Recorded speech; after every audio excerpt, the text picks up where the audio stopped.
예, 베나TV 시청자 여러분 안녕하세요. 오늘은 남정욱 교수님을 모시고 덕혜옹주, 영화 덕혜옹주에 대한 이야기를 한번 해보려고 합니다. 오늘 이제 남정욱 교수님께서 영화 덕혜옹주에 대한 발제를 해주셨어요. 예. 발제문 제목이 덕혜옹주도 웃고 갈 영화 덕혜옹주였나요?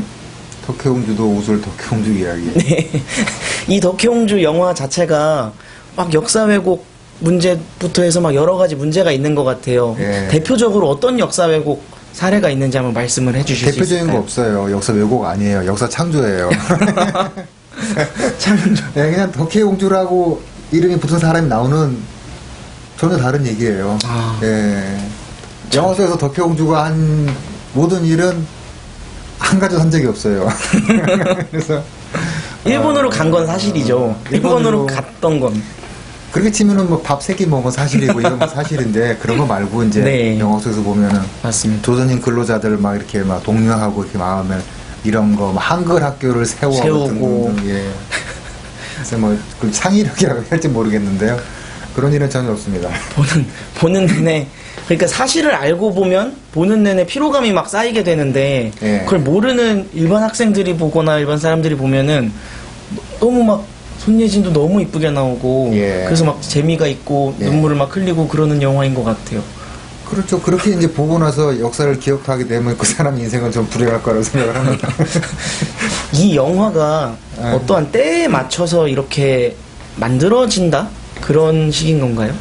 그런 것도 뭐 할 수 있겠지만 그렇게 확대 해석하고 싶지는 않고요. 네. 그냥 왜 도대체 우리는 이렇게 반일을 항일을 못해서 그래 안다니까 이런 생각을 종종 할 때가 있습니다.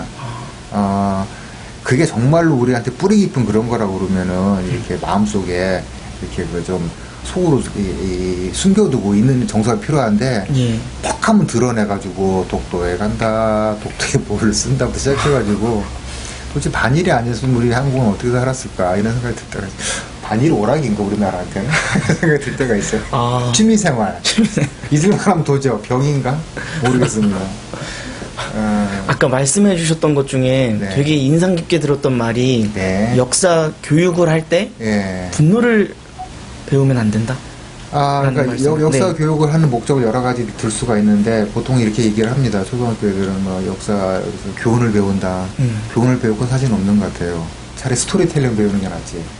역사를 통해서 저는 우리가 누구인가를 안다. 이거가 제일 중요한 것 같은데 네. 물론 이제 답은 없어요. 근데 역사 교육을 통해서 반드시 피할 거 딱 한 가지를 꼽으라면 다들 동의할 겁니다. 역사에서 분노를 배우는 거. 분노. 예.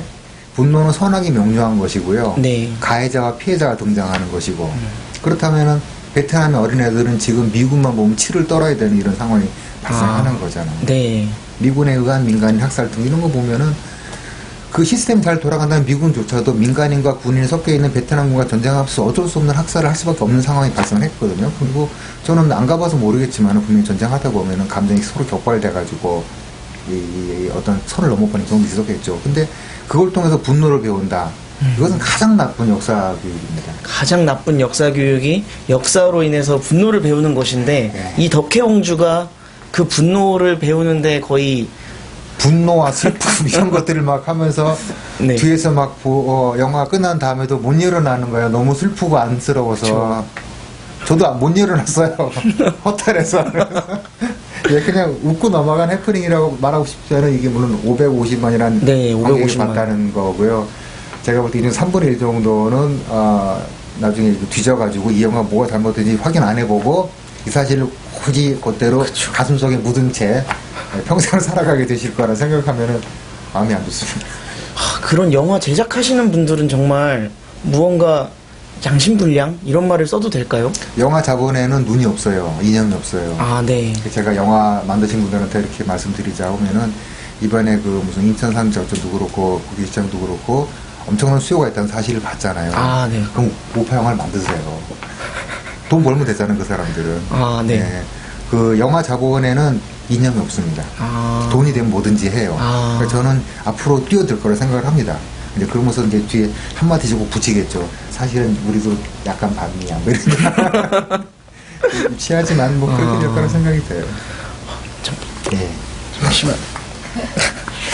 그래, 베나TV는 참 그쪽에서 대나TV에서 강남 토크 같은 것도 안 하고 이런 것만 해도 죄송합니다. 강호재 목사가 하도 바빠가지고 오늘도 베트남 갔거든요. 그래서 만날 수가 없습니다. 그래서 황성욱 변호사가 3시 진행하는 이런 것도 안 되고요. 자, 아이들이 다 끝났습니다. 하나씩 물어보세요. 그러니까 영화적 사실에 있어서 그러니까 그런 것 같아요. 영화 자체가 다큐멘터리가 아니기 때문에 100% 사실을 말할 수는 없잖아요. 그런데 이 영화가 사실을 말하지 않을지언정 그러면 어떠한 요소들은 사실을 넣어놓는 거는 어떻게 보면 좀 양심적인 모습일 테고 막 그럴 텐데 이렇게까지 다 틀리게 만드는 거는 너무 반일에 대한 역사 왜곡 의도가 짙지 않은가라는 생각을 해보게 되네요. 이 영화는 사례가 없어서 모르겠어요. 이런 영화 저도 처음 보기 때문에. 네. 이거는요, 역사 공부 아무것도 안 한 상태에서 그냥, 이런 거예요. 덕혜 공부라는 사람이 있었대. 기록이 아무것도 없어. 써보는 네. 거죠. 네. 이렇게 하지 않고서 만들 수 없는 영화, 나올 수 없는 시나리오이기 때문에 답을 할 수가 없다, 이거 진짜로. 보통 이 영화가 만들어지기 전에 이 감독 있잖아요. 허진호 감독. 허진호 감독이 되게 특이한 영화를 만들었었고 따뜻한 영화인데 좀 무미건조하면서도 애정이 있는 그런 영화들을 만들었어서 처음에 이 덕혜옹주가 만들어질 땐 좀 기대가 모아졌던 것 같아요. 약간은 어떻게 만들어질까 막 이런 궁금증이 있었는데 굳이 그 감독이 본인의 영화를 만들었던 가치를 꺾어가면서까지 이런 영화를 어떻게 만들 수가 있었을까요? 일 나이가 들어서 이 돈 때문에 둘 중에 하나 아닐까요? 아무튼 이번에 허진호 감독의 영화를 좋아했던 사람들이 많이 실망을 했을 것 같아요. 8월의 크리스마스나 저는 이제 봄날은 간다. 이거는 정말 마음이 아픈 영화인데 갑자기 그 덕혜 얘기하다가 봄날 얘기해서 정말 미안한데요. 그 사람이 슬플려면은 네. 극 중의 주인공들은 안 슬퍼야 돼요. 근데 관객이 슬퍼야 되거든요. 네. 유지태가 키 큰 그 유지태가 이렇게 김정인과 이영애한테 이렇게 화분 좀할 때 그 장면 보면은 관객들이 막 마음이 아파요. 이런 정교한 연출을 하던 사람이 어쩌다가 이런 영화를 만들게 됐을까? 라고 좀 생각을 찾아봐서 처음에 동명이인가.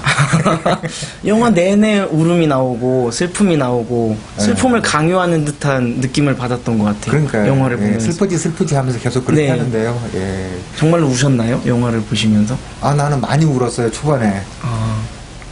후반은 울긴 울었어요. 초반에는 이제 어이가 없어서 눈물이 나오더라고요. 황당해서 울었고요. 후반에는 이제 그 하품 나니까 눈물도 나고 던지기가 어렵더라고요. 아무튼 좋은 영화 체험이었어요. 올 하반기 최고 한번.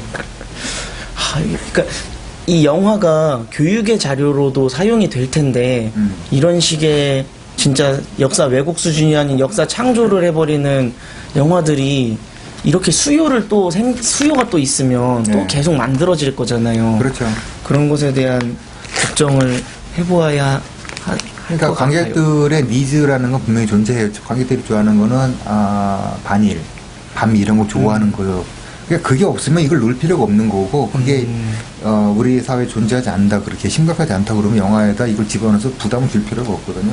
근데 이 영화의 문제점 중에 하나는 항상 중국은 항일운동을 하러 떠나는 임시정부가 있는 항상 우리와 같은 편, 일본이라고 하는 그 제국주의에 대항하는 같은 전선 안에 있는 이런 느낌이고 그 다음에 이제 그 영화 마지막에 보면은 이제 한국으로 들어오려고 하는데 좌절되는 그 덕혜옹주 좌절 장면과 함께 자연스럽게 배를 갈아타는 친일파가 나오거든요. 친일파가 미국 사람과 영어로 이야기를 해요. 그러면서 그걸 딱 보는 순간적으로 우리나라는 이제 일본 제국주의 식민지에서 미 제국주의 식민지로 전락을 하면서 지배자가 바뀌었구나. 그리고 친일파가 친일파가 되고 그게 지금 대한민국이나 아싸 헬조선 이렇게 끝나는 영화거든요. 그러니까 어이가 없는데 그것들이 아주 교묘하게 들어가 있어요. 영화에 대한 평을 하고 좀 우리가 좋은 이야기를 해보려고 해도 계속해서 뭔가 지적만 하게 되는 영화인 것 같아서 보는 내내 저도 좀 속이 상했습니다. 지적하면 팔 아프니까 뭐 잘못된 거 나올 때마다 이렇게 하다 보면은 팔에 알통 생길 것 같아요. 그러지 말고 그럼 교수님 그냥 그 영화 보신 분들 있으면 잊어버리시고요. 이상한 거 하나 봤다. 그렇죠. 생각하시면 마시면 될 것 같습니다. 시청자분들에게 그 영화를 추천하시나요?